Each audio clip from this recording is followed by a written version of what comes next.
Bienvenidas, bienvenidos. Esto es Dolores y Apegos Podcast.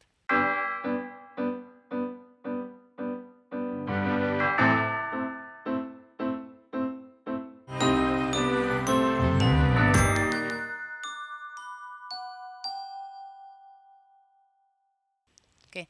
¿Qué tal? ¿Qué ¿Bien? tal? Bien, yo muy bien, yo muy bien. Yo estoy un poco acojonado hoy, que lo sepas. Estás así como tenso, ¿no? Estoy tenso. Estoy tenso porque nuestro amigo Salvador, del sótano audiovisuales, nos ha puesto un mensaje diciendo: prepararos bien que viene un grande. Ya. Y dije, hostia, si no es porque venga un grande, que lo sabemos que viene un grande, sino porque Salva no ha entendido que esto no es Días de Cine, que hablamos de duelo, y llevamos 10 programas grabando en su casa. O sea, es acojonante que todavía Que no haya todavía no lo ha entendido, pillado. que no ha pillado, que Eh, hablamos de duelo y que eso lo tenemos preparado ya, porque somos claro, eso lo tenemos acompañantes en duelo. preparado. Y luego, pues la persona a la que vamos a entrevistar, pues sí que ya sabemos cosas que nos lo hemos preparado también un Nos lo poco, hemos ¿eh? preparado un poco, Pero bueno, que venimos a que cuente sus... sus cosas. Y hoy no voy a hacer recomendación, la vas a hacer tú. ¿De libro? Sí, Yo porque voy a tú recomendar la novela de Oscar Aybar, que es nuestro invitado. un Es El grande. baile fantasma. Y bueno, no lo he leído, así que cuéntanos tú un poco y de paso, hola, bienvenido. Hola, pues la verdad es que es un placer estar aquí con vosotros. Y bueno, pues es el libro que estoy promocionando ahora, es mi quinta novela. Entre pelis y televisión, los rodajes, que son un mundo de mucha agitación y mucha gente, mucha locura, pues me gusta encontrar un sitio para mí y escribir, ¿no? Lo llevo haciendo desde que era crío con los cómics y luego pues con los libros, ¿no? Es un libro que habla un poco de cómo ha cambiado el mundo de los rodajes desde que yo empecé, desde los 80 hasta ahora, cómo se tratan diferentes temas entonces, cómo se trataban y cómo se tratan ahora. Y también a través de él cómo ha cambiado el mundo, ¿no? O sea, cómo ha cambiado. Nosotros es un oficio que estamos retratando la realidad al final, ¿no? Y analizándola, ¿no? Pero la realidad va cambiando al mismo tiempo que nosotros, ¿no? Entonces, pues el libro un poco va en resumen de eso y otras muchas cosas, ¿no?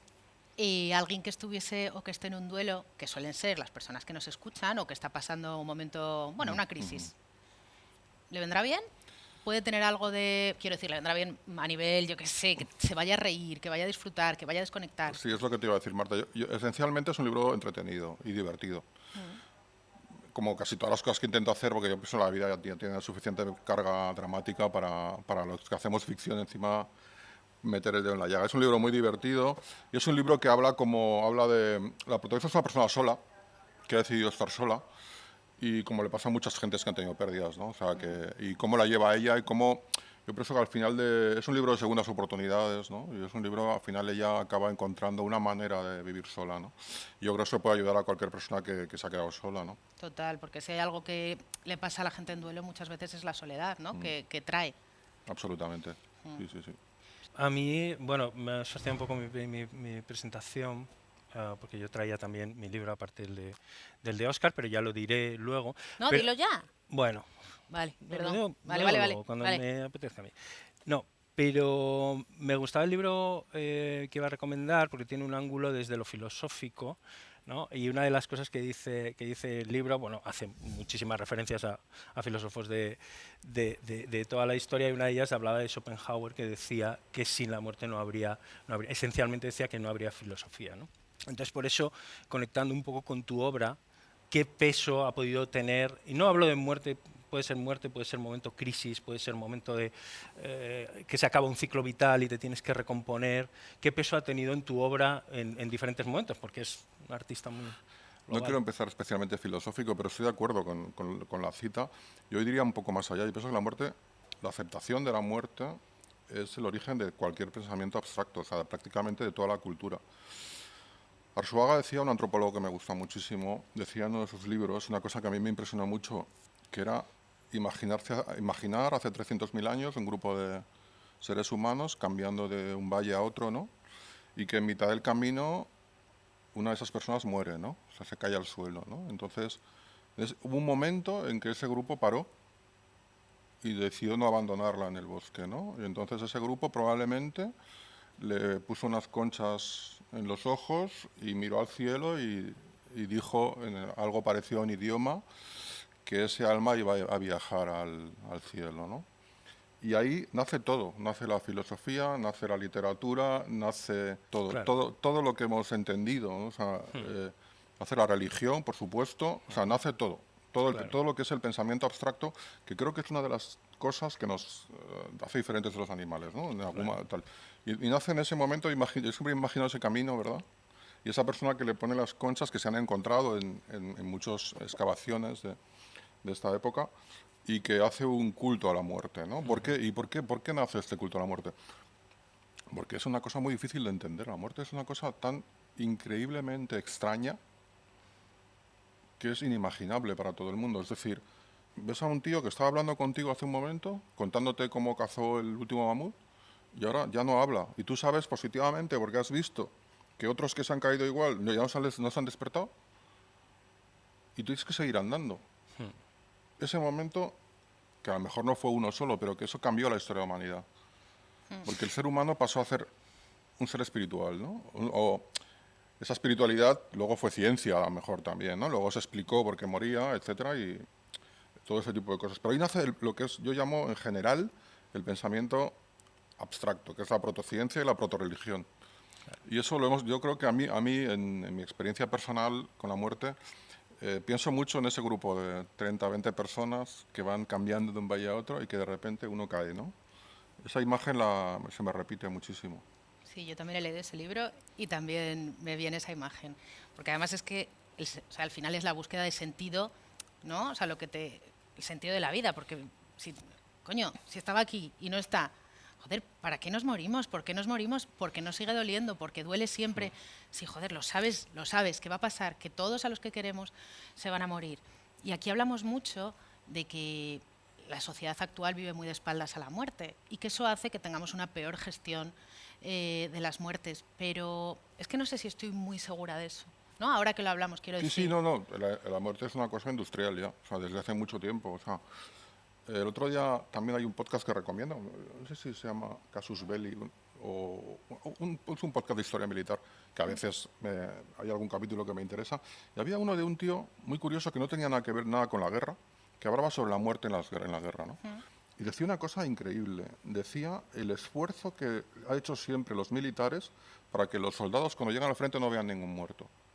Es decir, hay unas unidades, en la Segunda Guerra Mundial había una unidad del ejército americano que se acaba a eliminarlos del frente lo más rápidamente posible, porque cuando tú ves a una persona muerta, de repente ya no es una ficción la vida, ya no eres el héroe de una película que no te va a tocar ninguna bala, ya no eres tan Ya inmortal, empieza la ¿no? Y vida de de repente verdad. aceptas la muerte. Y eso hay que retirarlo rápido. Y eso pasa en nuestra sociedad. Ahora mismo estás en un box de urgencias y de repente tal, te vienen, estás muerto, se te llevan y luego ya en el tanatorio te han maquillado y luego Chao. Sí, sí. o sea, ya no hay un espacio del tiempo que exige todo eso, ¿no?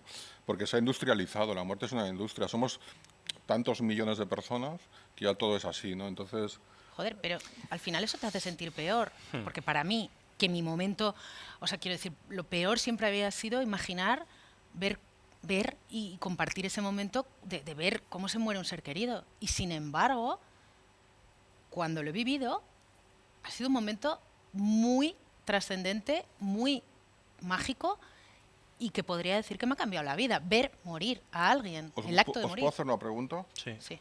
Cuando erais niños, ¿recordáis la primera vez que visteis a una persona muerta? Bueno, en directo no vi ninguna más que en el cine, claro. Si os llevaron a algún entierro de algún familiar, ¿queríais ver al muerto o eras de los que preferíais no verle? Yo prefería verlo y me lo negaron. Sí, yo no. Siempre, Joder, es que siempre increíble. es blanco y negro, ¿no? Yo no.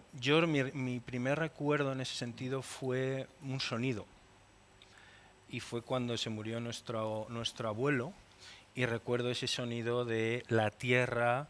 Yo me separé porque me parecía y recuerdo a todo el mundo allí como llorando en la autopsia. Y recuerdo ese sonido de manera De muy... enterrar, Sí, ¿no? de enterrar de manera muy heavy. Pero para mí era una irrealidad, en Sí, sí, es realidad. que yo no, Es una yo era de los que irrealidad. no quería. O sea, yo Claro. incluso hasta que no vi a los que ya tuve que ver, me escapaba porque me impresionaba muchísimo. O sea, una persona que has conocido, Y se te que ya no quieres quedar esté. la imagen de esa persona en su entorno normal, Pero viviendo. ¿Y cuándo te diciendo, ha pasado? ¿eh? ¿Y cuándo te ha pasado? Porque yo decía, me quiero quedar con la imagen de él vivo y tal. Y luego en realidad no tengo ningún trauma por haberlos visto muertos, al contrario. A mí, sí, yo por ejemplo con mi mujer, cuando murió Eva, yo no quería verla. No quería verla, quería recordar, lo que pasa es que no pude porque sus familiares querían estar y tuve que acompañarlos a una despedida con ella, que me parecía lógico. Y entonces sí, pero hace poco murió mi madre también y lo típico, me escaqueé todo lo que pude hasta que tal. Pero a mí soy de los que no querían. Sin embargo, hay gente, por ejemplo mi tía, que es una generación, lo que hablamos un poco de la serie esta que he rodado tantos años, que habla de la gente de los pueblos, ¿no? Mi tía quería ver el muerto. O sea, el otro día, cuando murió mi madre, quería verla. Lo primero, quiero verla. La gente de su edad, gente mayor de entorno rural. ¿Por qué? Porque era como una certificación, yo creo, de que está muerto. O sea, ya está, ya estamos aquí porque está muerto. Y quiero verlo. Era una cosa muy de los pueblos, ¿no? De los velatorios, Pero creo que hay una sabiduría muy guay ahí. Sí, es un sí, sí. cierre, o sea, tú mentalmente necesitas Sí, sí, cerrar. sí, sí. O sea, cerrar, Sí, ya está, se ha ido. exacto, no era por morbo, no era por Lo morbo, era cierro porque aquí y querían empiezo decir, otro vale, ya capítulo. está, lo he visto porque lo miraba y ya está. Que es lo que Cerrado. hace la gente en los tanatorios cuando está Exacto, abierto, es sí, sí, hacerse así. Tampoco es que sí. alguna gente, pues, por la tradición que sea, pues, o se ¿cómo se dice? Se No, santiguan, lo que cuidado, sea. que sí que había morbosos, porque había gente que se metía a ver los muertos de los demás, Sí, sí. que me pareció una cosa de azconiana totalmente, ¿no? O Totalmente, sea, totalmente. hola, bueno, ¿puedo pasar? Sí, sí, venía, veía Hola, muerto buenas un rato y tardes. se iba. Entonces digo, bueno, o sea, Pero es una curiosidad infinita a mí. sí, No me sí, No, parece mal. no, a ver, eso sí, pero la necesidad de uno mismo de cerrar un ciclo y sí, de sí, sí, saber sí. que empieza una vida nueva a partir de ahí, que es tu vida sin esa persona. Sin ese hueco, empieza en ese momento y empieza en el momento que te das cuenta que no está, que no se mueve y que no se va a mover. Bueno, coño, que necesitamos lo simbólico, ¿no? Para entender las cosas, los humanos. Para Eh, procesar está bien que veamos, o sea, voy a hacer el acto de verlo, igual que existen los funerales y las cosas, porque nos viene bien para empezar a los ritos, ¿no? Está claro, Que está hacen claro. falta. Yo quería ir, has mencionado a tu mujer. Aquí ya sabes que hablamos con lo que queremos y que el sentido de este podcast es que las personas que lo escuchen, bueno, pues se puedan sentir 3 segundos bien. 3 segundos Mejor, identificados o mejor o encontrar. validados y bueno, y afortunadamente sabemos que sucede. Que sucede que cuando alguien escucha a otra persona dice, o sea, me he sentido ahí, ¿no? Tú has hablado de tu mujer que falleció y ¿cómo fue? Bueno, yo me voy a sentir 3 segundos mal, contándolo, pero Claro. espero que alguien que escuche esto se sienta 3 segundos bien. Bueno, fue una relación de 4 años, era una chica estupenda, llena de vida y queríamos hacer viajes, ir a todas partes, ella escribía, era una mujer maravillosa. Y de repente, pues, un día tuve un dolor de espalda, etcétera, y era un verano y de repente estábamos ya en La Paz, en Madrid, esto se fue de Mallorca, y bueno, y entonces por una especie de broma de una secuencia mal escrita, se enteró de que tenía un cáncer incurable de rebote, porque en lugar de ir al oncólogo primero fuimos al ginecólogo por un error de la citación y el ginecólogo le habló me acuerdo que se refería, decía, bueno, claro, porque es que la enfermedad, y entonces ahí dice, ¿qué enfermedad? Y dice, no sé, y el tío se puso blanco y le dijo, no, tienes un cáncer de colon en fase terminal, ¿no? Y eso nos lo dijo a los dos y nos quedamos, me recuerdo, porque él se refería todo el rato a la enfermedad como si ya lo tuviéramos, ¿no? Entonces, claro, me acuerdo bajar castellana de la mano los dos y bueno, yo por supuesto en ese momento inicié un discurso ultra positivo de vamos a salir con esto, no sé qué. Pero fue así, de repente, ¿no? Entonces ahí te cambia todo, o sea, te cambia todo y entonces vino un último año de mucho dolor, porque es una enfermedad terriblemente dolorosa.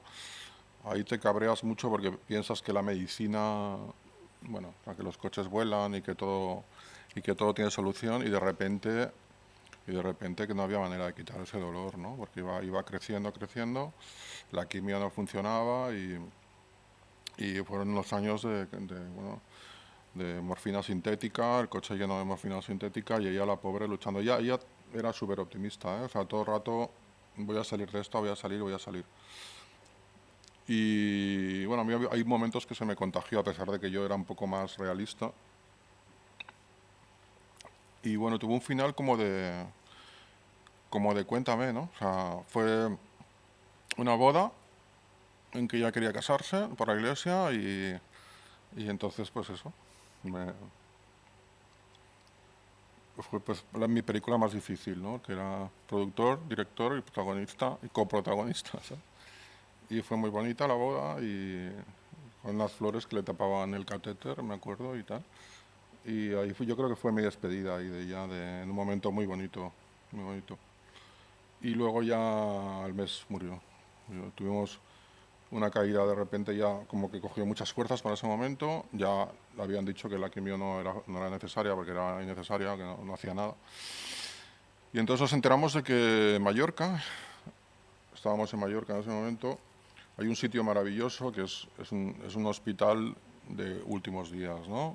Es un hospital público maravilloso.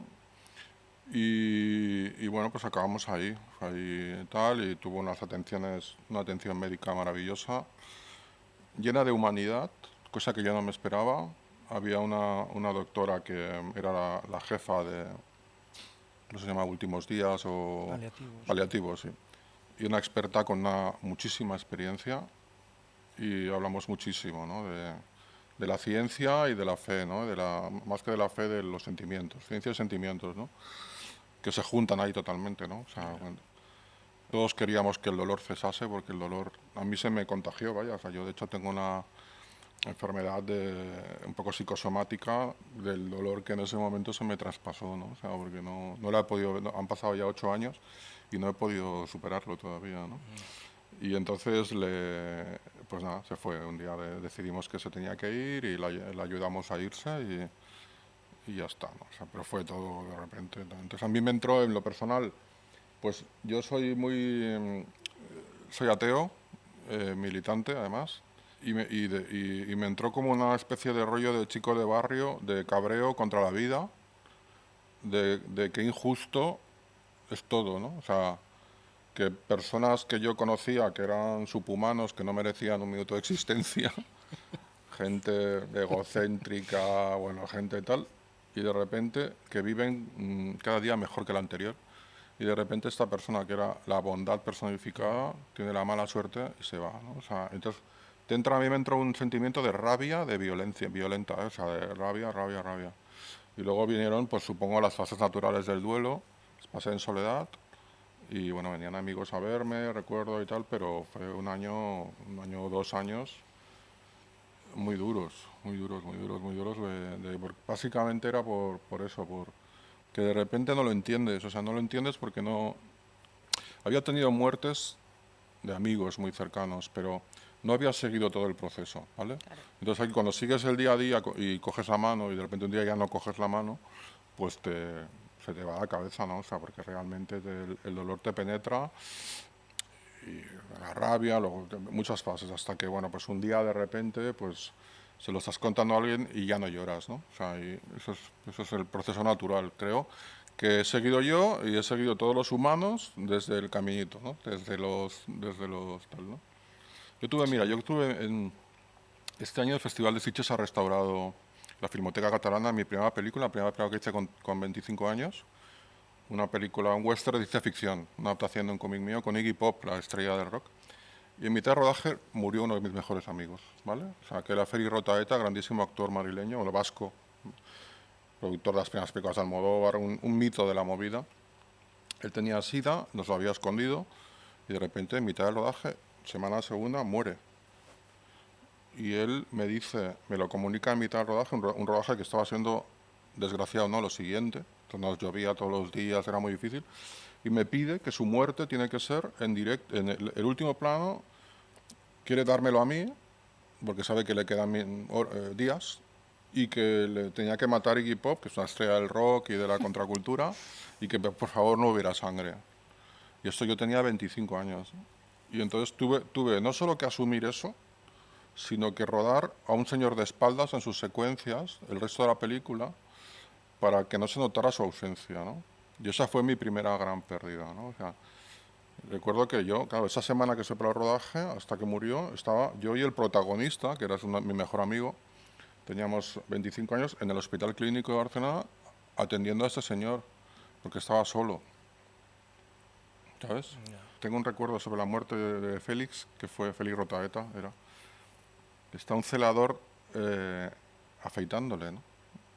Y entonces el tío, que estaba ya muy hecho polvo, le mira y le dice, ¿tiene usted un oficio tan gregario? Se quedó dormido y se murió. Era un señor súper elegante, bueno, un gran escritor, un cineasta.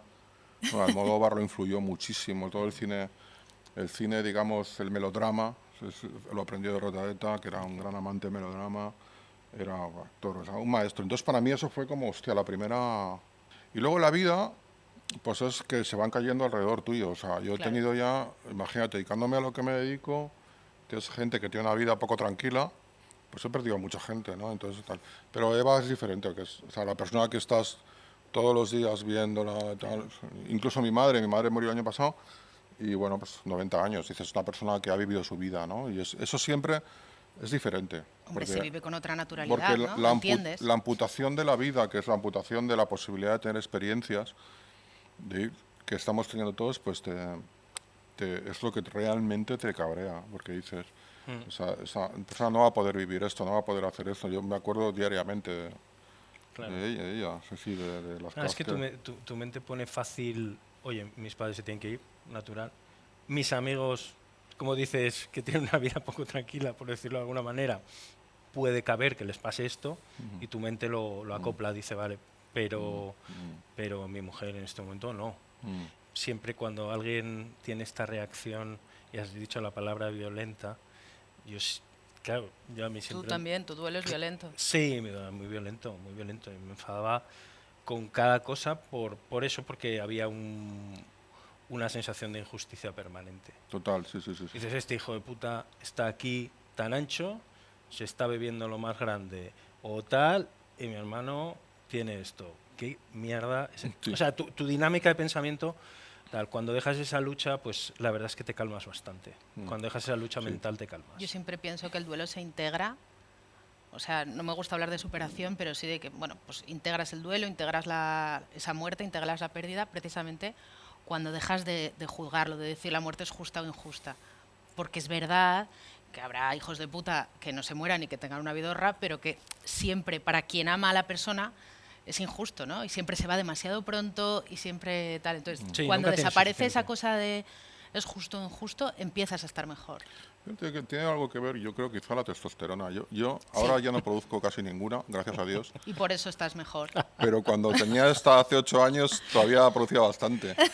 Y entonces te da el cabreo. O sea, tenía que haber matado a más gente. Yo, Claro. he salido con una metralleta y matado a todo el mundo. Porque, Vamos, la pero rabia, ahora- eso es de lo masculino. Porque eso es la total. testosterona. O sea, la Sí. testosterona es una cosa que, bueno, que ahora sirve, en la sociedad actual sirve para muy, muy poco, pero que los tíos lo tenemos, ¿no? Y nos lleva a cosas muy buenas y a cosas muy malas. Sí, yo en el Valdebrón casi pego a un señor.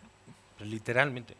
O sea, le cogí de la solapa a un Sí, sí, señor no, que iba el pobre allí, que no sabía ni qué tal, pero yo me imaginé que miraba mal a mi hermano. Sí, sí, es que te da una agresividad, ¿vale? Pues Entonces eso pegué yo y creo que la casi lo puñetera reviento. testosterona, sí, sí, sí, Me, sí, sí. me miró mi mujer diciendo, ¿qué cojones haces? Se mezcla raro con los sentimientos la testosterona, sí. Se mezcla raro, sí. Se mezcla raro. Pero es verdad que es, como hablabas, a mí el tema fases, bueno, cada uno vive los momentos como los vives, pero es verdad que cuando los pasas y hay y te quitas todo eso de la cabeza, porque se va cayendo, todo ese juicio, toda esa mierda se va cayendo, hay un día en el que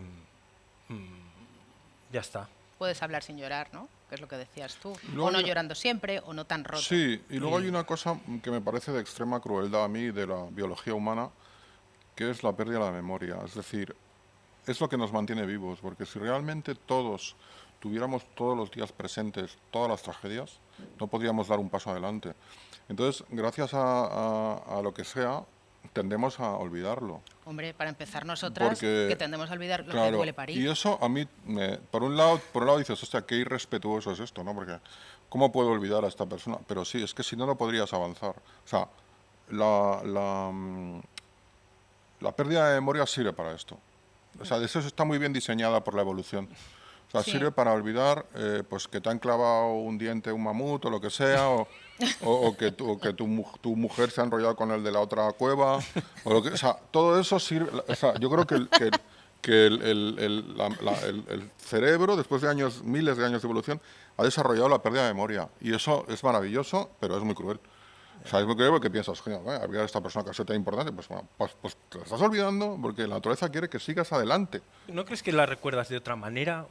Sí, Que, bueno, o sea, eso- quiere decir que es una eso mirada también. diferente. Hombre, que recuerdas otras cosas, que no recuerdas el dolor, todas las Sí, cosas. pero hablando, sin hablar de ya entrar en la calidad del recuerdo, Sí. los minutos del recuerdo, Pues, está claro. ¿vale? O sea, yo no estoy Sí, hablando sí, de sí, la calidad del recuerdo, estoy hablando de los minutos al día que dedicas a No, la al memoria de principio esa son el persona. 100%, al principio son Entonces, el claro, 100%. llega un momento que dices, pues que a veces, gracias a Dios. Pero luego, claro, ¿qué pasa? Que cuando ves un objeto o una memoria, te viene una explosión de recuerdo, ¿no? Que es como una carpeta que se abre y se descomprime en tu Sí, cabeza. sí, Y eso, pues, es eso es el ser humano. La mente humana son carpetas y carpetas y carpetas que se van comprimiendo y están ahí, pero están ahí. O sea, hay que decir que no se han Sí, ido, ¿no? sí. Pero sí, es un tema muy interesante el del olvido, que a mí me obsesiona mucho, porque olvidamos las cosas, ¿no? Y olvidamos por una cosa evolutiva de ir hacia adelante. O sea, lo que tengo más claro es que el único sentido de la vida es el guión, vaya, el guión, más si yo me dedico a eso, es nacer, tener hijos. En el caso de los mamíferos, antes era hasta los 14 años tenerlos en casa, ahora hasta los 35. 35. Pero tenerlos en casa y luego ya cuando se van, te mueres. O sea, y eso es nuestro destino, o sea, el único sentido que tiene nuestra existencia, ¿vale? Y entonces, claro, pues tenemos cosas como el olvido, etcétera, que ayudan a que sigas vivo. O sea, Pues que sea sostenible. No, y es verdad, lo que suele suceder cuando piensas menos, te suele suceder automáticamente también que te sientes culpable durante un tiempo. Dices, hostia, no lo he recordado tanto como lo recordaba antes, ¿no? Absolutamente. Y te sientes ahí, hay un punto Hoy no, también de hoy no he culpabilidad. recordado tantos minutos Sí, como y yo hay una creo tendencia. que se merece esta persona. Y ¿sabes? de O sea, nuevo, cuando te libras de ese pensamiento otra vez, y dices, la culpabilidad también fuera, ya te vas quedando solo con la esencia de lo que es. Pero sí es verdad que la calidad de los minutos disminuyen porque si no, no puedes vivir. Y de hecho, así es como se definen los duelos que se complicados, que mi hermana dice digo patológicos, me mete una hostia directamente porque ya no le mola. No se dice. No se dice patológico, no sé por qué, pero los duelos complicados es precisamente por eso, porque en tu mente sigue ocupando una cantidad de tiempo y de juicio que no te permite vivir. Entonces todo aquello que no te permite vivir tienes que tomar una solución de otro tipo. ¿no? yo le diría a la gente, a las personas que están escuchando esto, que lo último que tienen que hacer es sentirse culpable por un duelo. O sea, te tienes que sentir culpable cuando has cogido un cuchillo y le has cortado el cuello así, claro. Claro. Entonces sí que hay una cierta lógica en la Pero no culpabilidad. vale, Pero sí. cuando no, es absolutamente un camino que no hay que coger nunca, porque no podemos, si has hecho lo posible con esta persona, lo has hecho todo lo que has podido mientras ha estado viva, luego en la memoria es lógico que vaya desapareciendo. O sea, Es es súper parte de lógico. la vida para seguir existiendo, ¿no? De hecho, hay muchos duelos, por ejemplo, en las relaciones sentimentales, que todos conocemos históricamente, o tenemos gente que no ha podido tener otra pareja o que no ha podido iniciar otra vida porque esto no lo ha superado nunca, ¿no? Porque nunca ha estado mejor. Porque también se tiende a idealizar a la otra persona, ¿eh? Muchísimo. Esto lo dices siempre. Sí, yo, por ejemplo, con Eva, tuve 4 años, ¿no? Yo creo que conociéndome a mí mismo y a ella hubiéramos durado 2 o 3. Porque hoy en día las parejas no duran, o sea, hoy en día pues ya no tenemos paciencia y tenemos cada año que pasa somos más feos y más caprichosos. Totalmente. Y entonces yo creo que nos habríamos peleado, nos habríamos divorciado a los 3 años, como es normal y tal, pero claro, la tiendes a idealizar, pues es la mujer de tu vida, ha sido tal, y un camino bastante peligroso también, ¿eh? O sea, no digo a lo mejor, ¿no? A lo mejor hubiera sido una relación eterna, ¿no? Que era una mujer maravillosa, pero tendemos todos, esa idealización de las personas tampoco es buena. O sea, No, no lo es. Yo creo que sucede Pero creo sobre que no todo- es malo. O sea, es que aquí, primero porque no me estáis dejando hablar y me he metido aquí al Vale, esto, métete, pero métete, solo una métete. cosa. Es que aquí es verdad que lo decís mucho los tíos esto también y es de nuevo testosterona total que decís, no, es que se idealizan y esto no es bueno. O sea, ¿por qué no es bueno? Yo veo que todo el mundo que pierde a su pareja, o sea, no que lo pierde porque se separen, sino porque se muere su pareja. Hay esa parte de idealización, es decir, notas, muchas veces la gente te lo describe y notas los violines, es decir, que los recuerdos Sí, son sí, como a sí. cámara lenta y un poco difuminados y lo notas y te lo transmiten así. Y a ti te parece mal. Pues a mí es que me parece de puta madre que lo recuerdes así. ¿Qué tiene de malo que tú idealices eso? No, O sea, lo que yo digo... ¿que te impide luego conocer Yo creo a que alguien? no lo es que creo. sea malo ni bueno, eso es un juicio moral, es sano o insano para la persona. Yo creo que es más sano recordar, por ejemplo, a tu marido, ¿no? Dices, pues me llevaba a unos restaurantes maravillosos, ¿qué tal? Eso no es sano. Lo sano es recordar, nunca levantaba la tapa del baño cuando orinaba y siempre dejaba tal. Eso es más sano, porque piensas, era una persona normal, o sea, era una persona que tenía sus defectos, como yo, Sí. y ese camino tendemos a olvidarlo, porque siempre, bueno, en el mundo del arte al que me dedico, se idealiza a la gente cuando muere. O sea, ¿para qué Hombre. sirve Facebook? Facebook realmente ya es un obituario diario. Es un habitual. O sea, tú tienes, por ejemplo, un artista que has escuchado 2 veces en tu vida, que en tu vida has comprado un disco, y de repente cuando muere Es una explosión. Sí. publicas 3 folios sobre esa persona como si lo hubieras escuchado toda su vida, tuvieras toda su discografía. ¿Por qué? Y esos son estudios sociológicos que he leído sobre Facebook que me interesa muchísimo, porque es un espejo de la sociedad totalmente. Aunque Facebook ya está un poco de moda, ¿eh? Pero bueno, yo Bastante. también. Pero bueno, Facebook sirve para hay 2 cosas que están esencialmente en Facebook, que son la muerte y la comida. Es decir, mira este plato que me voy a comer. O Estoy este viaje que voy a enganchadísima hacer. a eso. Acojonante, Me voy a comer este A mí plato el porque viaje me estoy... da igual, pero los de me voy comida. a comer porque estoy vivo. Este ha muerto y lo voy a poner aquí y yo estoy vivo porque lo estoy poniendo. O sea, es muy fuerte. Es una reafirmación de yo he muerto y yo estoy vivo y él ha muerto. Por eso lo petan las defunciones. Es decir, yo cuando muere alguien supuestamente guay, Bowie, por ejemplo, y dices, vaya, en 4 días no voy a poder poner esto, porque todo el mundo va a ser fan de ese y tal. Las redes sociales es un espejo de lo que sentimos, que es la muerte es un megáfono de la muerte. O sea, la muerte ha muerto, ha muerto, ha muerto, ha muerto. ¿Sabes? O sea, es como... Sí, pero que ha muerto, pero luego, de nuevo, como sociedad, es verdad que la conversación sobre la muerte, la aceptación de la muerte, la aceptación de la vejez, la aceptación de la enfermedad, todo este tipo de aceptaciones y de procesos son algo en lo que nosotros miramos para otro lado. Y yo sí creo que las redes sociales amplifican precisamente ese giro o ese dar la espalda a la muerte. Es decir, si es alguien muy lejano, digo, hostia, David Bowie, pues fenomenal, Ah, sí, sí. voy a reafirmar. Claro, porque no me duele. Pero, Entonces, pero, alimento esto. pero ¿cuánta Claro. gente da la vuelta frente a lo que realmente Bueno, les toca? porque vivimos en una sociedad del éxito y las redes sociales ahora mismo se utilizan para exteriorizar éxito. ¿Vale? Una cosa de la que hablo en mi libro es que analizo un poco la sociedad contemporánea y tal. Todo el mundo está exteriorizando bondad ahora. Todo el mundo es buenísimo, nadie tiene defectos.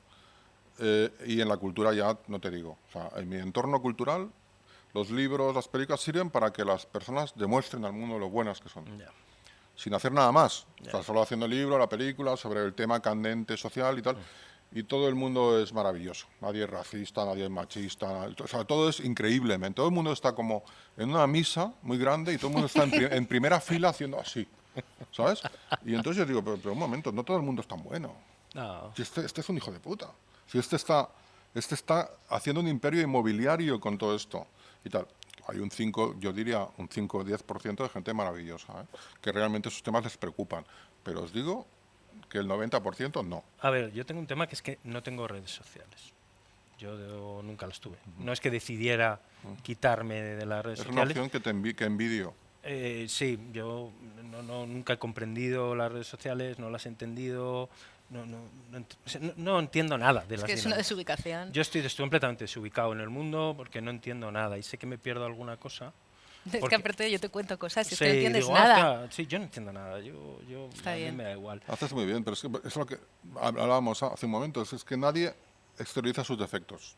Claro. Que eso sería sanísimo. Todo el mundo exterioriza un éxito que no existe, porque el éxito no existe. O sea, la sensación está de éxito. Yo sigo a gente, a muy poca gente, pero la gente que sigo es gente que exterioriza, no digo decir el fracaso, pero sí, por ejemplo, uno que me encanta, que publica, tiene un hongo en la uña del dedo gordo del pie, y entonces el tío no tiene manera de quitárselo. Y entonces poner unas fotos horribles.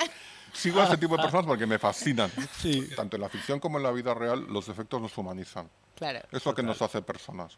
Y hay que agarrarse a esas cosas. Por eso en la memoria también hay que agarrarse a humanizar a los muertos también, ¿no? También eran personas como nosotros para lo bueno y para lo malo. Claro, y ahí, y yo no acabo de contestar, ahora que hemos dado todo el círculo para llegar aquí, pero yo tengo que contestar a mi hermana con el tema de la idealización, que yo no lo califico como bueno, malo o regular, sino creo que es una parte de un proceso en el cual tú al principio dices, era todo precioso. O sea, mi pareja era maravillosa y tal, porque estás en ese momento inicial en el que te pasan muchas cosas en la cabeza. Pero la realidad es que luego hay un momento en el que todas esas cosas se van cayendo y te acuerdas perfectamente que tu hermano no era perfecto, que tu pareja era no sé cómo, que discutíais un día sí otro también, que le tocaban los cojones Pues esto a y mí no lo me otro. pasa. Yo hace 8 años que se murió mi hermano y yo lo sigo viendo como todo con difuminado. Bueno, pues vete a un psiquiatra o algo, aparte de dedicarte al No, o sea, me dedico a acompañar a personas en duelo y te digo esto. No. Ayer colgaba una cosa a un amigo de esos contracultural que decía, una camiseta que se ha hecho que ponía, Jesús te quiere porque no vive contigo. Y, y me encanta eso, porque tú vivías con tu hermano al final. No. Vale, pues Hacía igual se muchos dejaba años que gotitas en la tapa del baño que te hubieran desquiciado, o no tiraba a la basura, o veías el programa de televisión que tú detestabas y o sea, quiero decir, claro, entiendo que lo idealices, pero que también tendrías que humanizarlo, o sea, más. Pero bueno, es que creo que, de verdad, es que no creo que No, sea necesario. es un bucle, pero que sí, que yo creo que sí ayuda en el proceso a entender una cosa más en el proceso y a mí me sirve. Pero a ver, uno sabe, quiero decir, tú sabes perfectamente que no era ideal, sabes que seguro que dejaba gotas en el váter, evidentemente lo sabes, pero Además, eliges... mi hermano lo hacía. Lo hacía, es un hecho, o sea, Es un hecho, es un pero eliges Te tengo que decir recordarlo con algo, violines. ¿vale? Solo hablo de un concepto que es el concepto de la nostalgia. La nostalgia es algo peligrosísimo, más peligroso que la heroína. Es adictiva a la nostalgia. Claro. Yo he dirigido durante 14 años una serie que se llama Cuéntame cómo pasó, en que la nostalgia era uno de los elementos fundamentales, ¿no?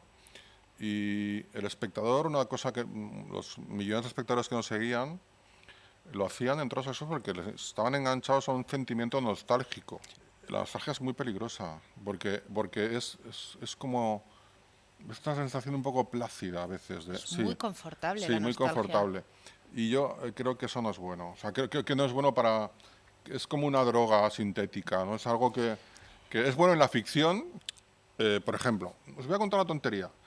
Yo vivo en un barrio obrero, en un piso muy pequeño, pero recuerdo que a mi madre cosiendo con un rayo de luz que entraba en el salón por la tarde. Y era un piso obrero feísimo. Pero ese rayo de luz y mi madre cosiendo, pues por ejemplo, en Cuéntame poníamos en el salón de un piso obrero una luz maravillosa que entraba, ¿no? Porque todos tenemos ese recuerdo, no tenemos el recuerdo de cómo era sociológicamente el sitio, cómo era tal. Esa es la nostalgia. Entonces, yo creo que con la pérdida, Marta, es un terreno peligroso, fangoso. Tú has tomado una opción que es súper respetable de regodearte en la nostalgia mejor, ¿no? Bueno, No. regodearte o simplemente disfrutarla, ¿no? Es que me da gustito, pero no me impide vivir. De hecho, te diría que en mi caso, y en el caso de muchas personas a las que acompaño, es motor para su vida.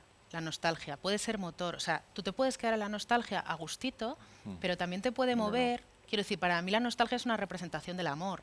Entonces, del amor de lo que fue, de lo que pasó y de elegir que los recuerdos que me mantienen viva son esos, porque si elijo los que duelen, lo que decíamos, estoy en la mierda. Entonces, No, pero que la clave... otra cosa, soy súper fan de Cuéntame y quería decirlo, pero eso es lo que y quiero hablar del último capítulo y de todo. Déjame un momento que termine. La clave está en el que la nostalgia no sea la que conduce las cosas que haces, sino que tú elijas, como tú has dicho, decir, o sea, no, yo la voy a utilizar en mi beneficio, fenomenal, pero muchas veces lo que sucede es que vivir desde la nostalgia, la siguiente reflexión es, o sea, es que me gustaba antes como era esto y tal. Es igual que vivir proyectando al futuro. Es siempre es vivir en un sitio que no está y el único que está es... Evidentemente, igual que no puedes vivir en la rabia que hablábamos antes cuando estabais en la violencia, igual que no puedes vivir... Evidentemente, si vives en uno de esos sitios estás... Por eso, que tú la utilizas en tu beneficio. Marta, tengo que decirte tu confort, que con mi hermano tengo la misma relación. Yo soy el hermano pequeño, responsable de los sentimientos, y mi hermano de la intendencia. O sea, que te entiendo Es perfectamente. que es así, claro. Solo quería, y además tiene que ver con la nostalgia, cuando tú nos has compartido tu historia con Eva, has dicho que decidisteis casaros, he entendido que sabiendo todo esto.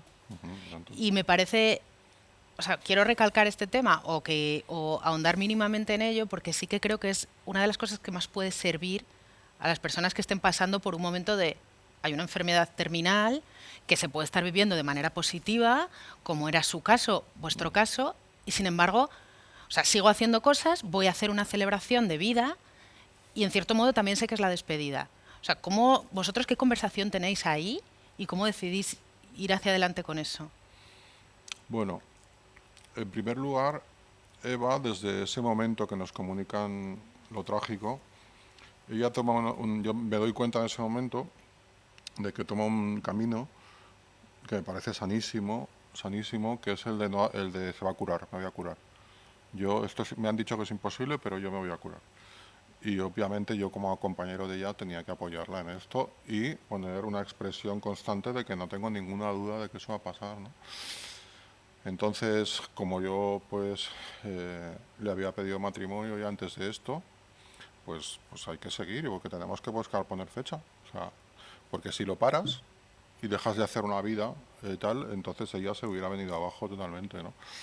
Y bueno, pues sí, hay que seguir con los planes, totalmente, totalmente. Yo incluso diría que mucho más, porque hay que aprovechar cada minuto de la vida, es un don, o sea, es un don. O sea, yo luego a los 2 o 3 años estuve a punto de morir por el COVID, estuve 12 días en coma inducido y poco a poco aprendí a moverme, a hablar, hasta que me sacaron de la... O sea, fue un viaje.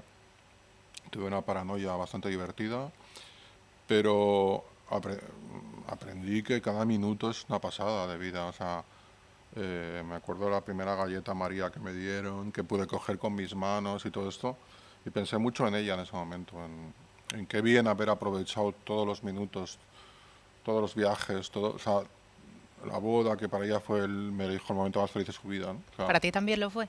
no, para mí fue uno de los momentos más dramáticos de mi vida, Claro. porque yo, o sea, yo estaba intentando que la secuencia quedara bien, me dedico a eso, ¿sabes? Y entonces yo soy un actor pésimo, entonces intentaba que no se me notara. Pero estabas desolado. Estaba desolado, desolado. Pero pese a estar desolado, estás contento Yo con estaba haberlo feliz hecho. porque cuando quieres a alguien, que creo que es el amor de verdad, tienes que ser feliz si esa persona es feliz. Claro. Y eso te hace feliz, pero la situación no era feliz para mí. Era feliz ahora pensándola, ¿no? Que creo que hice lo correcto, ¿no? Que hacer lo correcto en la vida es muy complicado a veces, pero que no, que fue muy difícil. Que Estuve sostener el eso. apoyo de muchos amigos y de mucha gente que me apoyó porque sabía lo difícil que era, ¿no? O sea, bueno, mucha gente no lo sabía, ¿eh? O sea, ella no quiso que la gente la compadeciera. Entonces lo sabíamos 2 o 3, ¿sabes? Y eso fue el respeto de su decisión, ¿sabes? Pero sí, sí, yo aconsejo a todo el mundo que viva la... Es tan aleatorio el destino, o sea, un día que es accidente de coche todos los que nos estáis oyendo, algún día nos va a pasar a todos. O sea, algún día te llevarán a un... Normalmente es una mesa, es un despacho blanco de un médico y abre una carpeta y te dice una cosa. Eso va a ser nuestro final, el de todos, ¿no? El El de casi final, todos, sí. eso nos va a pasar a todos. Entonces, hasta que no llegue ese día, intentar aprovechar las cosas. Pero cuando llegue ese día, de ahí hasta la muerte, también aprovecharlo. O sea, porque es como prepararse continuamente para eso, o sea, para cuando llegue ese momento. O sea, hay que estar preparados. Que no vean que no te has leído el guión. O sea, vale, sí, tengo esto, ¿no? Pues venga, ya está. Es que me parece increíble, o sea, lo tuyo, ¿no? Pero es que lo de ella me parece qué pasada ser capaz de decir, esto ha sido el día más feliz de mi vida, porque se entiende, pero de disfrutarlo, sí. O sea, de separar la nostalgia que ella sí tendría por la vida en ese momento y de vivirlo. O sea, qué guay. Bueno, hay muchos tipos de sentimientos. Hay sentimientos más complejos y sentimientos más básicos, ¿no? O sea, los básicos son los de antes de ser humanos. El ataque, la retirada, el miedo. Y luego están los sentimientos más burgueses, que son el amor romántico, yo qué sé, ese tipo de cosas, ¿no? Yo, mi experiencia con personas cercanas a la muerte, y creo que va a ser lo que sienta yo cuando llegue el momento, es un sentimiento menos complejo y mucho más antiguo, que es de pánico. Pánico. Yo creo que ella tenía pánico. O sea, pánico, que es el que tiene ahora mi padre, que tiene 90 años y está hospitalizado porque cualquier cosa que le pasa, pues él tiene pánico a dejar de ver a los hijos, tal. Y ese es un sentimiento poco complejo. Es como el terror. Es un sentimiento muy antiguo. Si en una escena unos actores están, pero de repente están hablando de amor en el terremoto de San Francisco, pues de repente no tiene sentido, ¿no? O sea, porque es más importante el terremoto de San Francisco que no el amor. Claro. Pues en la vida real pasa eso también. O sea, yo creo que Eva tenía un pánico que yo intentaba no notar, o sea, a no hacer que no notara, que era mi función de actor secundario en esas escenas, pero es el que tiene todo el mundo, ¿eh? Que es lógico, que es esto se va a acabar o esto se ha acabado, ¿no? Porque la vida, pues estamos todo el día maldiciendo la vida, pero creo que a nadie le gusta prescindir de las cosas que nos gustan cada día, ¿no? Ese café que te tomas por las mañanas, de ver a tu sobrina, de ver a tu tal, de ver tu serie favorita, de pasear al banco del parque que te gusta. Y eso es muy difícil, muy difícil, muy difícil. Entonces, cuando te estás cerca ahí y te lo ves venir, porque ya te han dicho lo que tienes o porque tal, un sentimiento que puede con todos los demás, que es el terror. Y hay que saber vivir con eso. Y ella, yo creo que tenía una manera de vencerlo, que era decirse cada día, me voy a curar. Es como lema, ¿sabes? Como lema. Me acuerdo, pero el sentimiento pesado que había debajo, oscuro, que yo notaba, era el miedo, como es lógico, como el que yo tuve en la UCI. ¿Tú lo viviste en la UCI eso? Pánico. Bueno, primero, cuando me metieron para adentro, te da la droga tan fuerte que se te olvidan 2 días de tu memoria. Cuando te despiertas, tal. Entonces, me despertaron y yo tuve una cosa muy curiosa que se llama síndrome post-UCI, ahora le han bautizado. Y que tuvo gente de mi profesión como Antonio Resines o Sí. como Jordi Sánchez y tal, que lo hemos comentado. Yo, como mi última película, El Sustituto, era una película sobre nazis en España, yo creía que estaba en una clínica nazi que me estaban torturando. Y entonces entré en esa paranoia, que ahora es muy divertida, pero que me arranqué todos los cables, me arranqué la sonda vesical ¡Uah! de un tirón y claro, te levantas porque me estaban torturando nazis, yo quería llamar a la policía para denunciar a los nazis, ¿no? Y entonces me levantaba, me caía, me abría la cabeza y tal. Y luego, cuando eso se me pasó, que creo que era producto de la droga esa tan fuerte que te dan para el tal, un día de repente pides perdón. Todo eso que te dije, que te iba a denunciar contra a la ONU, que era crímenes contra la humanidad, perdón. Y me decían todos, pues que eran insultos tan divertidos, ¿sabes? Que me decían todos. Pero bueno, el rollo es que tuve eso y luego veía cada día el monitor con el oxígeno que tenía en el pulmón y tal, y un celador que era muy realista, el que me levantaba del suelo me decía, hasta que esto de oxígeno baje, estás en riesgo de muerte, que lo sepas. Majísimo también, No, o sea, estaba muy bien porque me obligaba a currármelo, a hacer ejercicios respiratorios que yo no quería la hacer. mierda esa de soplar, todo Sí, ese hacer rollo, cosas ¿no? que yo no quería hacer. Y eso, quiero vivir, ¿sabes? O sea, luego, Antonio Resines, por ejemplo, tuvo muy gracioso. Él ve muchos documentales de la Segunda Guerra Mundial y él se imaginaba que estaba solucionando la Segunda Guerra Mundial. Entonces, desayunaba con la reina de Inglaterra, comía con Stalin y luego por la tarde tomaba el té con Churchill. Y estuvo así 40 días el cabrón. Jordi Sánchez, el actor, el de Aquí no hay quien viva, un maravilloso actor y director, él imaginaba que lo estaban amordazando para torturar a sus hijos en su casa. Y todos pasamos por lo mismo hasta que eso nos pasó y tal. Y entonces yo tuve una especie de cosa interesante relacionada con el duelo, que es que tuve estrés posbélico después. Es un estrés tan fuerte en que te vienen imágenes, o sea, estás comiendo y te vienen, pues cuando te quitan los cables, cuando te caes al suelo, Sí, que se ve mucho en imágenes las películas, como esto. del Vietnam, de Sí. gente disparando y tal. Eso que sale en las películas. ¿no? Sí. Eso lo veía y no se me iba. Y entonces tuve que ir al hospital, al mismo hospital, a que me cambiaran la medicación de la tensión, pero yo no quería ir porque no quería volver ahí. Y entonces justo estoy en la puerta y me aparece el celador y me reconoce, me dice, Óscar, ¿qué te pasa? ¿Estás bien y tal? Me alegro mucho de verte y tal, nos acordamos mucho de ti. alguna enfermera le prometiste cosas que no has cumplido, o sea, porque les iba a hacer regalos a todos y no sé qué. Y entonces me dice, digo, mira, pues me pasa esto, me vienen estos flashes diarios que me atormentan mucho. Me dice, pues te lo voy a quitar ahora mismo. Y digo, ¿cómo? Y dice, ¿vas a subir conmigo a la UCI? Y digo, no, ahí no voy a subir nunca más. Y sí, subí con él. Mi habitación estaba vacía, afortunadamente. Y entraron las enfermeras conmigo y empezamos a reírnos y nunca más he vuelto a tener eso. Curioso. Ay, qué majo O sea, el te tuviste que celador, qué enfrentar a- mono No, que te porque llevó. ellos fueron, el personal durante el COVID, el personal médico, son auténticos héroes todos. Sí. Y entonces aprendieron cosas sobre la marcha, porque de esto no se sabía nada. Entonces aprendieron esto. Luego he estado leyendo, por ejemplo, del Vietnam, había agencias de viajes que llevaban a los soldados, que habías perdido a tu amigo en la selva, en tus brazos ahí muriéndose, te llevaban al mismo sitio. Y entonces tú ibas de turista y se te iban los sueños. O sea, es como que volver al sitio de la tragedia tiempo después está demostrado que funciona, porque vuelves en un contexto Ya muy distinto diferente. y puedes Y cerrar ahí eso el te ayuda tema. y puedes cerrar, ¿eh?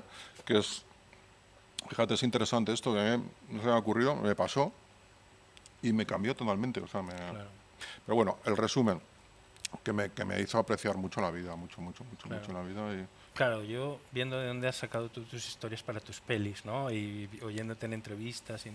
Pero claro, ¿cómo estas cosas personales, ¿no? Lo de tu mujer, lo del COVID, que son tan extremas y que te llevan a enfrentarte y a mirar a la cara a la muerte, han tenido algún impacto en tu obra? ¿Lo van a tener? ¿Piensas en una obra? Totalmente. Sí, O sea, el otro día daba una clase en la Universidad de Barcelona, chavales y chicas futuras directoras de 18 o 17 años. Y entonces me comentaban cómo había hecho una primera película con 25 años, un western, ¿no? Les dije, a mí no me había pasado nada en la vida, o sea, pues mi pasión eran las películas y los libros. Yo lo que escribía, lo que había visto en películas y libros, porque era mi pasión. Claro. Pero ahora ya me han pasado tantas cosas claro. que ya me he olvidado hace muchos años de las películas y los libros y me dedico pues a aplicar a mis personajes experiencias mías. En Cuéntame, por ejemplo, pues intentaba que en las secuencias, en las escenas, aplicar cosas que de mi experiencia, como hacían los actores también, porque los actores a veces se agarran pues a pérdidas que han tenido, Experiencias, tal, y eso claro. es oro para las secuencias, porque en ese momento, en ese detalle, pues mira, yo cuando rompí con mi chica, me di la vuelta antes de pegar el portazo y le dije no sé qué, y luego me senté, y luego pasaba un coche, un pájaro por la ventana, me quedé mirando y le dije no sé qué. Digo, pues esto es maravilloso, porque esto no se escribe, o sea, esto es la vida, ¿no? O sea, para que el espectador reconozca que hay algo de verdad ahí, ¿no? Y eso es terriblemente complejo, ¿no? Entonces, con los años, desgraciadamente, me han pasado tantas cosas pues queda riquísimo. Por ejemplo, la muerte la hago muy bien. Sí, lo haces muy Porque, bien, claro, es o verdad. sea, es que la lleno de tantos detalles, ¿no? O sea, Claro. de cómo son las últimas miradas, todo, porque quizá aconsejo a los actores, mira, llévalo por aquí, llévalo por aquí, pues porque desgraciadamente pues mojo mi pluma ahí, ¿no? O sea, Claro. claro, cuando la vida te va llevando por todos lados, y entonces los sentimientos se hacen más complejos con los años, ¿no? O sea, Y tú como persona, como aparte al margen de tu obra, que bueno, está todo intrincado, ya lo sé, pero tú como persona dices, es que yo, cuando salí del COVID, es que yo, cuando murió mi mujer, mi vida, pues yo soy diferente desde ese momento, ¿no? ¿En qué sentido es diferente? todo el mundo me dice una cosa que me revienta, que es, te puedo ser sincero, ¿no? Eres mejor persona. No, No, evidentemente no. no, o sea, yo soy igual de cabrón que antes. Voy a la mía y tengo mis momentos de lucha. Soy más empático, sí, soy más empático con el sufrimiento ajeno, ¿no? No. Es una cosa que yo no me canso de repetir a los actores, que es lo que más les humaniza en la ficción es empatizar, ¿sabes? Con una tragedia, alguien que está pasando y tal. Porque eso es lo que te hace mejor persona. ¿Por qué? Y lo vamos a convertir en el leitmotiv de esta entrevista.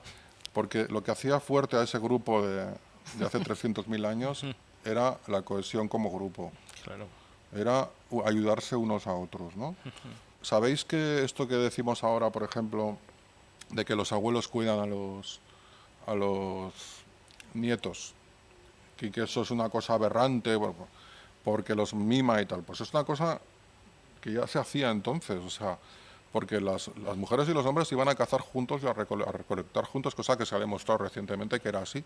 Entonces se quedaban en la cueva, que tampoco exactamente eran, también se está desmontando un poco el mito de la cueva. Ya. El sitio donde vivieran, se quedaban los ancianos, que un anciano tenía 40 años o 35, pero bueno, se quedaban cuidando, era su función en el grupo, y los perros. Los perros también cuidaban a las crías humanas.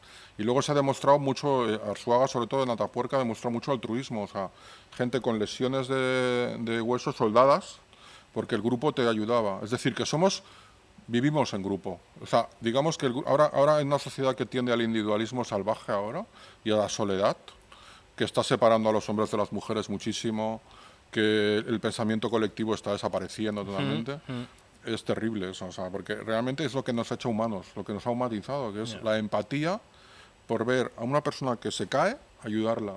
Y si no la puedes ayudar, darle un entierro digno y hacer un homenaje. Eso es el ser humano. No, y de hecho me engancho con el libro del que iba a hablar antes, que es de Ana Carrasco Conde, La muerte en común, que precisamente la tesis del libro y de lo que trata el libro es de cómo se afronta la muerte desde lo colectivo y qué impacto tiene en una sociedad que ahora está mirando hacia otro lado y qué impacto tiene en lo colectivo la muerte de un individuo, hasta qué punto somos, desde un punto de vista filosófico, el yo es una palabra muy imprecisa, ¿no? Que me gusta mucho esa frase y me interesa mucho esta mirada. Lo pondremos por aquí abajo.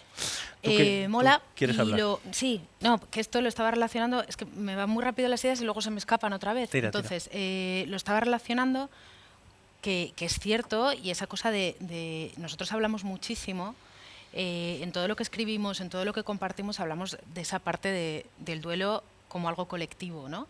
Y hablamos de cómo los duelos no pueden ser solo un acto individual, es algo que tú lo vives de manera particular, pero los duelos los atraviesas y los vives de manera sana cuando se convierte en algo que haces con gente. Y me estaba acordando de la magia que surge cuando hacemos grupos de duelo, Totalmente. que sin ser nosotros personas habituadas o que de manera natural nos sintamos muy cómodos en grupos, somos solitarios los dos, y sin embargo vemos que surge algo que es una brutalidad cuando la gente comparte desde la vulnerabilidad y desde el dolor y desde la crudeza y se comparte desde ahí. Absolutamente. Tú piensas que durante 300.000 años hemos estado alrededor de un fuego contándonos cosas y empatizando con nuestras experiencias. Es algo muy diferente a... Se ha muerto Bowie en Facebook. A mí me gustaba mucho, a mí no sé qué, yo tal... O sea, la comunicación verbal así y tal les horroriza. O sea, una llamada de teléfono, por ejemplo, es porque eso lo hemos perdido totalmente. Yo creo que el ser humano creo que lo recuperará en algún momento. Somos hijos de triunfadores, somos hijos del mejor cazador, la mejor cazadora, tal. Somos los herederos de eso. Y hemos sobrevivido, entre otras muchas herramientas, una de las principales era el sentimiento colectivo. Totalmente. Por eso, lo que hablamos antes, la exclusión del grupo es terrible. Claro. ¿Cuántos dictadores ha habido en el mundo que los han excluido? Hay uno muy famoso que lo suspendieron en la Academia de Pintura de su ciudad y fíjate, luego mató a 16 millones de personas. Hay otro español que no lo dejaron entrar en el grupo oficiales y tal y dio un golpe de Estado. Es decir, que te excluyan de tu grupo es terrible y muy doloroso para un ser humano, y es porque en esa comunidad de 15 o 30 personas te excluían y te dejaban solo en la naturaleza, tú no sobrevivías. O sea, ni de coña, ¿no? Claro. Y llevándolo a nuestro tema, es que pasa. O sea, cuando la gente peor está y acude, no, es que yo necesito que me acompañes en mi duelo, es porque está jodido o porque siente que a su alrededor no ha entendido nadie lo que le pasaba. Es decir, por ejemplo, que no sé si tú eso lo has vivido, es decir, en ese primer año o 2 primeros años que estás en el pozo más profundo y tú sientes que la gente de tu alrededor no está a la altura o no entiende el nivel de infierno que tú estás viviendo, entonces te sientes mega solo. No sé si sabes lo que digo absolutamente, o no absolutamente, sí, no, totalmente. Ahora, los hombres lo tenemos más difícil ahí porque nos cuesta mucho más aceptar este tratamiento del grupo, ¿no? Entonces sí, mis amigos venían y tal y hablaban por teléfono mucho conmigo, pero me sentía muy solo, Sí. Decepcionado, bueno, eso me he sentido siempre, ¿no? Pero Pero sí, sí, sí, sí. ¿No? Y en la función de estos grupos es responder, o sea, estos grupos deberían no ser necesarios si la sociedad respondiera como tú estás diciendo, pero en realidad No, no, nosotros incluso lo llamamos yo tribus. creo que no, creo que son necesarios No, para claro, todo. O sea, claro, quiero decir, montar tu grupo de lo que sea, de sí, pesca submarina, sí, de tu equipo de fútbol, un grupo de duelo, para hablar de temas que realmente te importan con ese colectivo. La voz humana, escuchar la voz humana, sí, solo el tono de otra persona que ha pasado por lo mismo, solo el tono, Ya te aunque sea calma. otro idioma y no sí. entiendas, Es eso que, te ayuda, o sea, porque te hace sentir persona. O sea, la soledad es terrible. O sí, sea, y ahora vivimos en una cultura de individualismo salvaje. Todo este auge del true crime, por ejemplo, sí, ¿por qué todo es true crime ahora? Porque el mayor exponente del individualismo es el asesino en serie, por ejemplo. claro, Una persona que la vida le importa una mierda y se va cargando a la gente. sí, Y entonces esa gente es adorada ahora mismo. sí, La serie Ed Gein esta de Netflix es una adora a los asesinos en serie. Es Es como un fuerte, culto ¿eh? a Ed Gein, a todos los demás. Salen todos en fila como si fueran santos. ya, Y es Sí, porque porque además te estamos más quedas con solos. ese. Si la habéis Sí, visto, te sí. quedas luego como con Sí. la cosa de. No, porque al final es un Lo musical. humaniza El último tanto. capítulo es un homenaje a todos los, a Manson, a Ed Camper, a todos Es los muy grandes, ¿no? fuerte, sí, Y es sí. porque realmente hay un culto al asesino, porque es el mayor individualista. Y luego yo, por ejemplo, que para dormir, me cuesta mucho dormir, eh, tengo una especie de cosa ahora, no puedo dormir viendo películas y tal, porque pienso, la cámara no está bien, este diálogo porque lo ha dicho, no sé qué. Y es horrible. Lo que veo ahora es, veo mucho YouTube, que veo cómo sociológicamente va cambiando, de gente sola que va al bosque y se hace una cabaña. sí, O gente que duerme en una furgoneta sola. Y son mujeres y hombres de todo el mundo que lo ok, están haciendo ahora. Y es una especie de vuelta a la naturaleza, pero ok, en solitario, amigos. O sea, ya, es muy fuerte. Esa gente que se va sola. sí, Esto es sí, un sí. movimiento, ¿no? Por lo que Sí, entiendo. sí, Yo es no, un no. movimiento y es esa tendencia alarmante al individualismo que creo que es muy poco sana, porque nosotros no estamos hechos para estar No, no solos, estamos estamos hechos para, diseñados. tampoco para las masas, ¿eh? Estamos hechos para una pequeña comunidad. Bueno, para estar con Exacto. tu tribu, ¿no? Sí, sí, sí. Sí, sí, Un sí. poco de. Nosotros lo llamamos así y nos damos cuenta que la gente expresa ahí dentro. O sea, la magia de la que hablaba Marta es que la gente expresa cosas ahí dentro que no se atreve a expresar en ningún otro sitio. Entonces ahí encuentras espacio seguro y al final te lo imaginas un poco así. A veces o sea, normalmente es online, pero a veces te lo imaginas eso, como lo que tú decías, ¿no? La hoguera, todos juntos y a ver, y tú, y tal. Y sucede eso. Y todo el mundo empatiza con los demás y afortunadamente la tecnología luego nos permite que en esa parte buena que puede tener, que continúes la conversación hasta que tengas la siguiente sesión, ¿no? Es súper. Y A todos mí, se a mí sienten me hubiera acompañados. gustado tener un grupo como el tuyo. O sea, cuando me pasó, me hubiera gustado semanalmente pues, reunirme con Compartir, algunas personas que hubieran tenido una experiencia parecida, pero no. que es O un sea, ejercicio de generosidad muy grande, ¿eh? Porque te puede, dependiendo del momento en el que estés, te puede saltar ahí una cosa de comparación, ¿no? Mi Sí, duelo es peor que el de esta que dice eso va a y pasar, eso es tal, claro. súper humano. Eso. tal, entonces te sale, ¿no? Mi Pero es un pena es ejercicio de mejor que la generosidad porque tuya, eso sí, sí, sí. se desactiva en 5 segundos, que es cuando los demás escuchan y hay alguien coordinando, se desactiva y es curiosísimo. Nosotros siempre vamos con miedo como diciendo, bueno, ya verás la que se va a liar. Nunca, se lía, Nunca. nunca.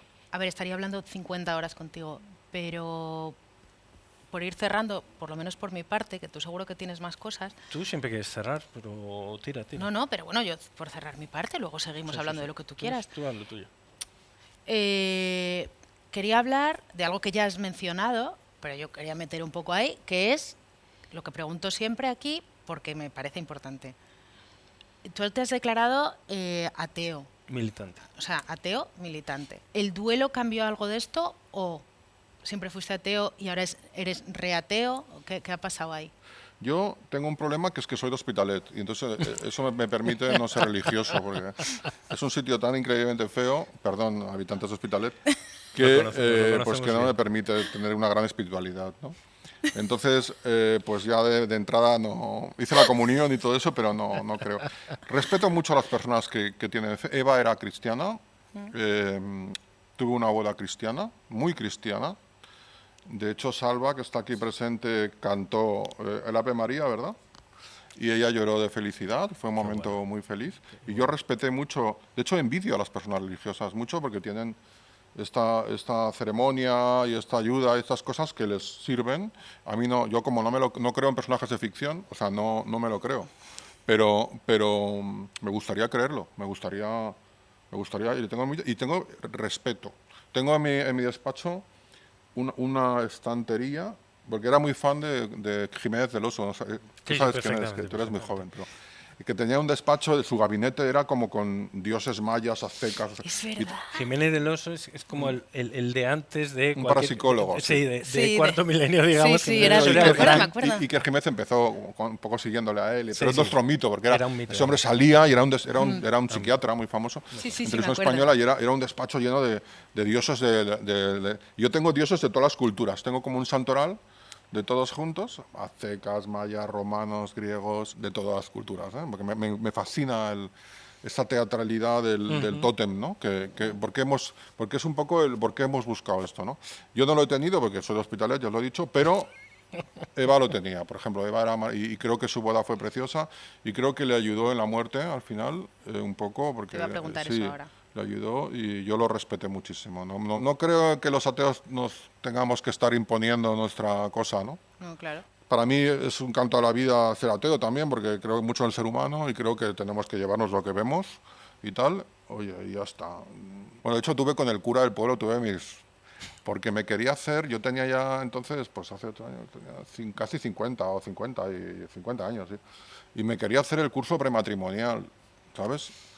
Que le hacía ilusión, pero le dije, me lo llevé un día a hablar con él, le dije, mire usted, yo respeto mucho todo su rollo y tal, y lo voy a hacer a tope, pero no me haga usted pasar por esto, porque yo tengo mi vida ya muy vivida, y era hacer como, como con parejas de 20 añeros, Claro. una especie de curso de fin de semana Sí, sí. sobre respeta a tu Sí, sí, lo he pareja, todo visto eso. eso. Pero bueno, luego el tío se sorprendió porque como monté la ceremonia, monté una ceremonia ultra cristiana, ¿sabes? A tope, y me quedé, yo creo que Pero no lo quedó. hiciste el curso. O sea, No lo hice, no, porque me exculpó, me dijo que que lo entendía. entendía tu rollo. Y hablamos de teología un buen rato, ¿eh? Le dije, Ah, mira. sí, le dije, porque le di mis argumentos, pero le insistí en el respeto. Y bueno, fue muy bonito. Y Qué guay. yo te digo, no tengo ningún sentimiento de agresividad contra las personas religiosas ni nada de eso, sino todo lo contrario, que me fascina A mí me su mundo. fascina. De hecho, ahora veis que la teología está súper presente. O sea, el último videoclip de Rosalía Rosalía. es filocristiano totalmente. La película esta de moda los domingos es filocristiana totalmente. O sea, Total. la estética cristiana está ahora a Ya. tope. Lo que pasa es que a mí me gusta siempre separar muy claramente el concepto de espiritualidad con el concepto de religión, ¿no? Y de Vale, creencia en la religión. vale. Y es decir, nosotros, por ejemplo, que tenemos una eh, Salva es que le peta la cabeza cada vez que hablamos de esto. O sea, estamos en este mismo plató y hace, ¿qué cojones habláis y tal, ¿no? Hablamos de espiritualidad porque entendemos que hay una vida después de la muerte, bueno, por diferentes razones, ¿no? Que no vienen al caso. Pero yo, en mi caso, yo no soy en absoluto religioso. Cero. Cero. O Buah, sea, yo un poco, yo ni cero, porque concepto, ni con nada. O sea, me parece todo un juego como muy de niños. No empatizo, no entiendo. Nada de eso. No no lo no puedo voy nada entender. por ahí. Pero sí es cierto que en un momento dado, en un momento de crisis, de nuevo, muerte de mi hermano y otras muertes, sí se abre un camino que era el de la espiritualidad y otros caminos que abre otra gente, ¿no? Que son, bueno, pues psicólogos que han investigado todo esto, y ahí es donde un poco lo que se refería Marta, ¿no? Que a veces se abre ese camino. Yo no creo en un Dios al uso de ningún tipo, ¿no? Y iba por ahí más la pregunta, ¿no? Yo quería decir a todo esto que, sin embargo, yo mm, difiero totalmente de lo del cristianismo. Perfecto. Y, por ejemplo, el otro día viendo los domingos, es que se me saltaron unos lagrimones. O sea, esta niña cuando se hace monja, o sea, es que sentí una envidia profunda de ese sentir. Bueno, porque lo que envidiaste fue la fe, que no tiene mucho que ver que tiene que ver con la religión, pero no es lo mismo. Claro, Yo en mis pelis, por ejemplo, siempre intento, y en mis personajes, todos tienen mucha pasión por algo, creen mucho en una cosa, porque eso produce envidia en el espectador. Por ejemplo, una película que hice con mi primera película, después de esta catastrófica, la segunda, sí. es una película que está en Movistar, que la ponen mucho y tal, que se llama Platillos Volantes, que es una peli sobre dos fanáticos de los Lo vi ovnis en ahí. los años 50, en los años de la transición española, donde realmente todo el mundo hablaba de ovnis porque era lo único permitido. tienen una fe en la vida extraterrestre que es envidiable, o sea, porque realmente les hacía superar una realidad terrible. Mi tercera película, que hice con Santiago Segura, que se llama El Gran Vázquez, es un dibujante de cómics brutal, que tiene una fe en transgredir, en sacar el dinero a los ricos, pero sobre todo en lo que hace, que son los tebeos, que eran maravillosos, también, o sea, porque todos tenemos como esas crisis de nos gustaría creer ciegamente en algo, ¿no? O sea, No, pero es esa compulsión, esa necesidad de formarte. Primero, hemos hablado mucho, parte del grupo. 2, sentirte validado. 3, creer en algo que te dé comodidad y que te garantice que esto es el final. Es que ganas. Hombre, es que ganas, mucho eso sí que creyendo es en más eso. cómodo que la y nostalgia. En el fondo, creer en eso solo te hace la vida más cómoda y solo te hace ganar. un pensamiento tonto que tengo muchas veces, que es que hay un tipo de sentimiento que es sintético, que es cuando la religión, por ejemplo, te apoyas ahí, es como una especie de droga sintética, que te produce un placer, pero que en el fondo sabes, si piensas muy bien, que a lo mejor no tiene mucha base, ¿no? ¿Sabes? Y entonces yo creo que el duelo de verdad es un duelo cuando realmente tú sientes que el azar es así, o sea, que el azar te puede destruir o te puede crear, y que sobre todo, que para los que nos dedicamos a, por ejemplo, las películas o las series y tal, nos es difícil de pensar que es que nada tiene sentido. ¿Qué es el sentido? El sentido es una línea que tira hacia adelante en que todo tiene una lógica. Es decir, tenemos un sentido que es vivir, tener hijos, no sé qué, pero de repente cuando alguien tiene un accidente y de repente le muere, Chao. ¿y por qué? Porque tenemos que entender que el universo no tiene sentido, es azar puro. El otro día hablaba hace poco con un físico americano que conozco, no es que me codee con físicos, sino que por unas circunstancias lo he conocido. Y el tío me decía que físicamente está demostrado que el futuro no existe y el pasado tampoco, porque ya no existe, pero existe un poco de presente, Claro. que dura una infinitesimada de segundo. Pues eso yo creo que es lo que tenemos que aprender a sentir de verdad, ¿no? Que es estar aquí los tres ahora, por ejemplo, hablando de esto, yo qué sé, estas cosas son el presente, esa infinitísima de segundo. Entonces, no vivir en el pasado ni vivir pensando en el futuro, ¿no? Los romanos en las lápidas, se han encontrado muchas lápidas que ponía, por fin voy a dejar de pagar el alquiler del mes. ¿Sabes? Eso es el futuro. Claro. Y el futuro nos atormenta. Y Totalmente. a los humanos, desde siempre, lo mismo. ¿Vale? Pagar el alquiler, no voy a llegar, el no sé qué. Y el pasado, qué buena era aquella persona. No, hay que vivir, yo creo que el presente ese, también ahorrando un poquito, o sea, tampoco, ¿sabes? Sí, tampoco tanto, pero vivir un poco más de manera natural y sobre todo no utilizar remedios sintéticos para el duelo, yo pienso, o sea, que son ese tipo de cosas, ¿no? Que bueno, si te valen, te pueden valer y tal, pero yo creo que hay que llegar a un duelo más natural, que es decir, bueno, pues hay que tirar para adelante porque nada tiene sentido. Vamos, no Y puedo es estar así, más de hay que acuerdo. y aceptar eso es lo difícil, o sea, es muy difícil aceptar porque vivimos en una cultura muy narrativa. Y que necesitamos una narrativa para entender las cosas. ¿Cómo es la muerte en las Claro. películas? Hostia, es una secuencia clímax normalmente. O sea, es pues ahí pues, una abuela que muere con su familia, Bueno. como lo que hemos hecho hace poco, o yo qué sé, pero qué va, hay masacres que no tienen sentido. O sea, en la realidad, ¿sabes? La gente ahora muere normalmente en boxes de urgencias sin que dé tiempo a los familiares a darle la mano o a construir una buena secuencia de película, ¿vale? No, las muertes fugaz, rápidas, no tiene sentido. Sí. ¿Sabes? Entonces, eso es duro, pero yo creo que tendríamos que...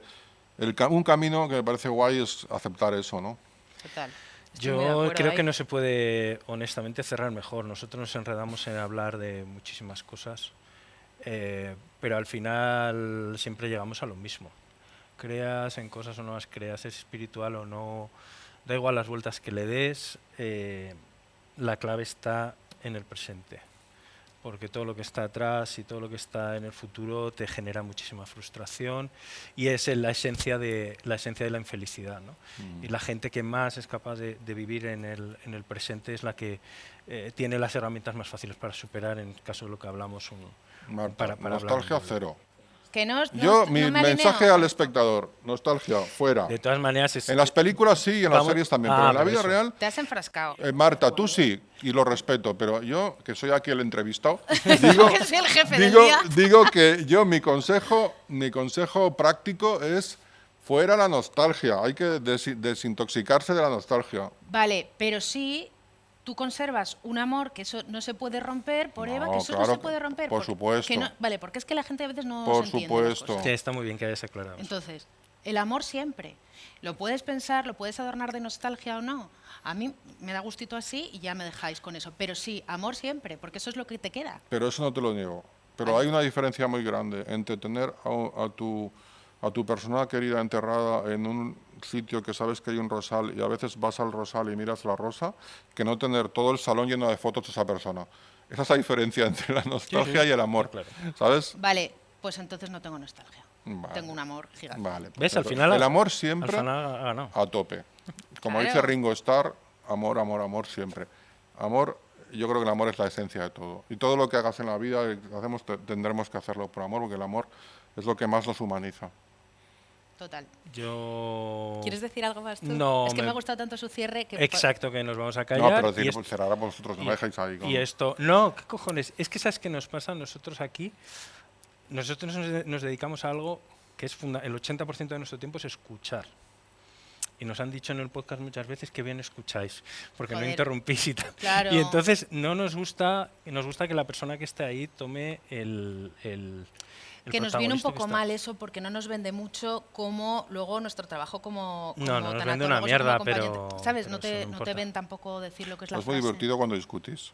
Sí, eso le encanta a todo el Yo mundo, creo pero que no es tenéis que impostado. hacerlo más, incluso más, porque me encanta, porque es tan humano. Sí. Todos, bueno, sois hermanos, y todos los que tenemos hermanos, hemos vivido tanto eso, y es tan natural, la relación sobre todo del hermano pequeño con el menor, que yo con mi hermano es terrible, que creo que tendréis que hacerlo más, porque es muy divertido cuando lo hacéis. Yo estaba divirtiendo cuando os lleváis la contraria, porque es muy divertido, me encanta. Guay. Lo Bueno, hacéis muy bien eso. yo de verdad que te agradezco Buah. un montón, la verdad. Me he empezado riendo de Salva diciendo, preparaos la entrevista que viene un grande y lo siento así. Ha Con venido. mucho, sé que seguramente es el tipo de persona que esto te la bufa, pero lo sentimos así y se nota en cada palabra que dices. Y te agradezco Bueno, mucho bueno, que hayas bueno. contado lo que cuentas. Yo también te lo agradezco de corazón y además me voy guay porque sé que sirve. A quien lo vaya a escuchar, sé que le van a servir Y- muchas cosas que has dicho. Y solo para terminar, solo te echaremos en cara siempre que en uno de los momentos más álgidos de nuestra vida, que es en el episodio final de Cuéntame, sacaras a Salva en un primer plano. Pero todo lo demás te lo O sea, agradecemos profundamente, tu obra literaria, tus películas, pero ese punto nos ha Ese punto costado. sí, a mí me Bueno, sacó. era el final de una serie de 25 temporadas. Sí. Y aparte de cerrar con un duelo, Mm. que creo que es algo tan humano que todo el mundo va a entender también. Sobre todo hablamos del desarraigo ahí en la serie. Entonces esta mujer que quería que deja de tomar las pastillas, que tiene 90 años y quiere vivir, quiere vencer el desarraigo muriendo en el sitio donde ha nacido y tal. Me parecía que era una cosa bella, ¿no? Y que había que compartir. Y también me parecía bello que todos los técnicos que habían dedicado 24 temporadas de su vida, que son 26 años de su vida, a hacer la serie, estuvieran en el capítulo final. Por eso sale Salva, sale José, sale mucha gente que yo creo que eran el alma de la serie, porque esa gente eran los que hacían que ese motor funcionara, ¿no? Claro, No, y eso habla mucho de ti también. O sea que Bueno. gracias. Bueno, gracias. a vosotros.